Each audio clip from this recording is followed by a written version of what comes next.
नमस्कार. आर के ट्युटोरियल या यूट्यूब चॅनलमध्ये आपल्या सगळ्यांचं स्वागत आहे. आपण स्पोकन इंग्लिश सिरीज पाहत आहोत. आपल्या सगळ्यांना घर बसल्या फ्रीमध्ये इंग्लिश शिकायचं असेल तर आपल्या चॅनलला सबस्क्राईब करा, लाईक करा आणि जास्तीत जास्त शेअर करा. इथे आपल्याला सगळ्यांना फ्रीमध्ये स्पोकन इंग्लिशचा कोर्स मिळणार आहे. आपण हॅव आणि हॅज हे दोन वर्बचा उपयोग कधी आणि कुठे करायचा हे बघणार आहोत. हॅव आणि हॅज पोझिशन दाखवतं, मालकी दाखवतं.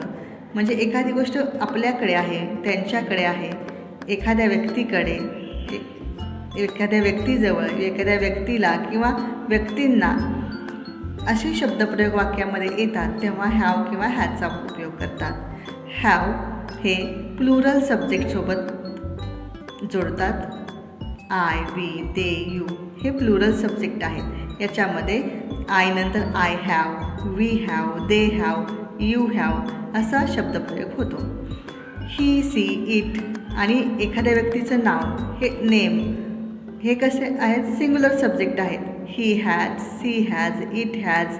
नेममध्ये राधिका हॅज किंवा द टायगर हॅज असे सिंग्युलर सब्जेक्ट येतात. याचे फॉर एक्झाम्पल्स आपण बघूयात.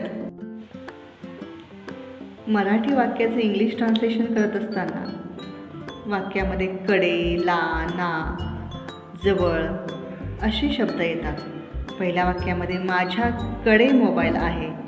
कडे मालकी दाखवत आहे. I have mobile.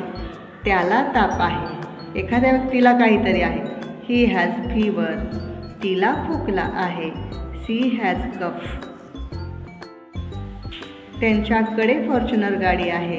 They have Fortuner car. त्याला कॅन्सर आहे. He has cancer. गाईला 4 पाय आहेत. या वाक्याचं हॅव आणि हॅजचा उपयोग करून इंग्लिश ट्रान्सलेशन करा आणि वाक्य कमेंटमध्ये लिहा. व्हिडिओ आवडला असल्यास लाईक करा, शेअर करा आणि आपल्या चॅनलला सबस्क्राईब करा.